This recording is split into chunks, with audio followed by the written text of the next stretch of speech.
Oi pessoal, tudo bem? Hoje daremos início a uma nova série aqui no Clube do Hardware chamada Mitos do Hardware.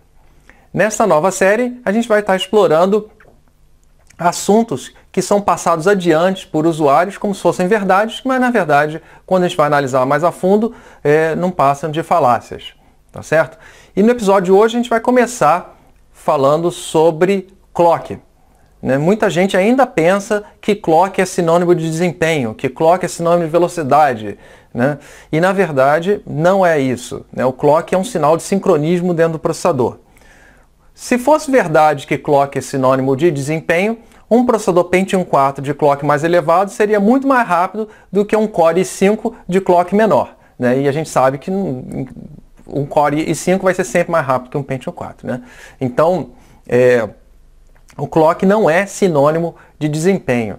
Tanto para tentar desmistificar um pouco isso, tanto a AMD e a Intel passaram a identificar os processadores deles em forma de números, número de modelo, e não mais através de clock como era antigamente.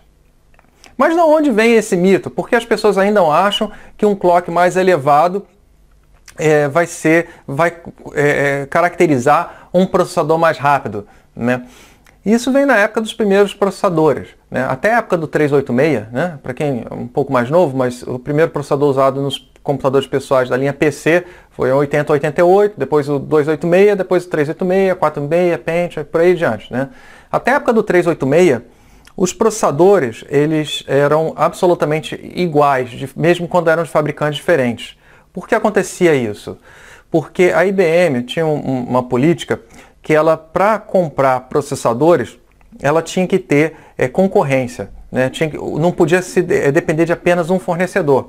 Então, eles queriam comprar, para fazer o PC original deles, o 8088 da Intel, mas chegou e falou para a Intel, olha, a gente não pode comprar de você, a gente quer usar o seu processador, mas não pode comprar porque você é um fornecedor único, só você fabrica. A gente precisa que outros fabricantes fabriquem também.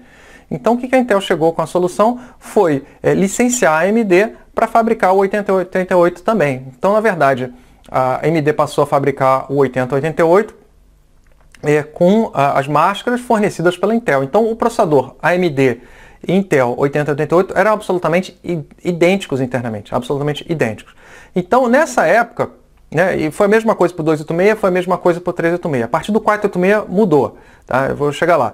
Mas então, nessa época, se você pegasse um 386 da AMD e um 386 da Intel, como eles eram internamente absolutamente idênticos, o que tivesse clock mais elevado seria mais rápido.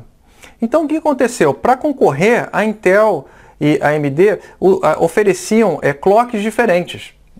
Por exemplo, o 386 da Intel só ia, o 386DX só ia até 33 MHz. E a AMD lançou um modelo de 40 MHz. Então, esse 386DX40 da AMD era mais rápido do que o 386DX33 da Intel, e a Intel não fabricava nada em 40 MHz, só até 33 MHz. Mas, internamente, os processadores eram absolutamente idênticos. Como eu falei para vocês, a partir do 486 a história mudou um pouco. A Intel lançou o 486, a AMD não licenciou da Intel, fez uma engenharia reversa e lançou o 486 deles, que era um pouquinho diferente. Principalmente a quantidade de memória caixa era um pouco diferente. Então, os processadores passaram a não ser internamente iguais. A partir do Pentium, inclusive foi por isso que a Intel registrou essa marca Pentium, o Pentium clássico lá de 1995, 93, 93, 94, 95, no começo dos anos 90. A arquitetura interna passou a ser completamente diferente. E é o que a gente tem hoje. Até hoje é assim, a partir do primeiro Pentium, do Pentium clássico. A arquitetura dos processadores é diferente. Mesmo dentro de um fabricante, a arquitetura interna pode ser diferente, as coisas internas podem ser diferentes, os circuitos internos podem ser diferentes. Então você não tem como comparar banana com maçã. Então você tem um processador X da Intel, por exemplo, rodando a X MHz, um processador Y da AMD rodando a Y MHz, Quer dizer, o que tiver clock mais alto vai ser o mais rápido? Não necessariamente, porque os processadores internamente funcionam de maneira diferente, os circuitos são diferentes, A arquitetura interna do processador é diferente. Só para dar um exemplo muito hipotético, muito exagerado e hipotético, o que acontece? O clock, como eu estava falando para vocês, é um sinal de sincronismo. O clock ele sincroniza como os dados vão ser movidos, a que momento os dados vão ser movidos dentro das unidades dentro do processador. Então, cada pulso de clock, os dados são movidos lá dentro. E dentro das unidades de execução, que são efetivamente as unidades que executam as instruções, cada instrução demora um determinado número de pulsos de clock para ser executada. Nesse contexto, cada pulso de clock é chamado de ciclo de máquina. Tá? Então vamos dizer que num determinado processador A, uma instrução demore 10 ciclos de máquina para ser processada. Ou seja, ela vai demorar 10 pulsos de clock desde o começo do processamento até efetivamente o término do processamento dessa instrução. Agora vamos supor que outro fabricante, ou esse mesmo fabricante em outro modelo de processador, ele faça uma otimização, ele mude a arquitetura interna do processador, onde essa mesma instrução, em vez de demorar 10 ciclos de máquina, passe a demorar apenas 5 ciclos de máquina. Ou seja, se esses dois processadores estiverem operando ao mesmo clock, o segundo processador vai ser 2 vezes mais rápido que o primeiro. Né? Então, inclusive esse segundo processador ele pode rodar um clock menor e vai ser ainda por cima mais rápido do que o primeiro processador. Por quê? Porque internamente ele é mais enxuto, ou seja, nesse exemplo que eu estou dando, eu dei um exemplo exagerado, obviamente, onde eu cancelei, né, eu diminuí a quantidade de pulsos de clock, né, ciclos de máquina que a instrução demora para ser processada em metade.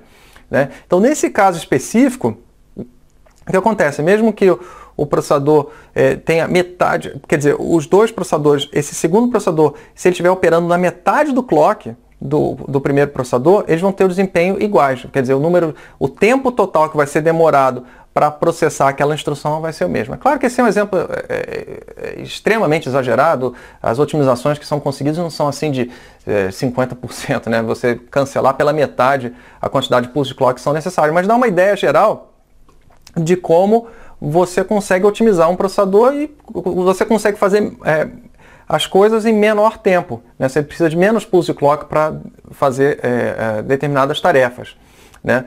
E não só isso, né? Você tem circuitos que vão sendo adicionados ao longo do tempo que vão aumentando o desempenho do processador. O cache de memória é um excelente exemplo, né? Que o cache de memória muito antigamente era fora do processador, passou a ser dentro do processador. Com isso o processador ficou mais rápido.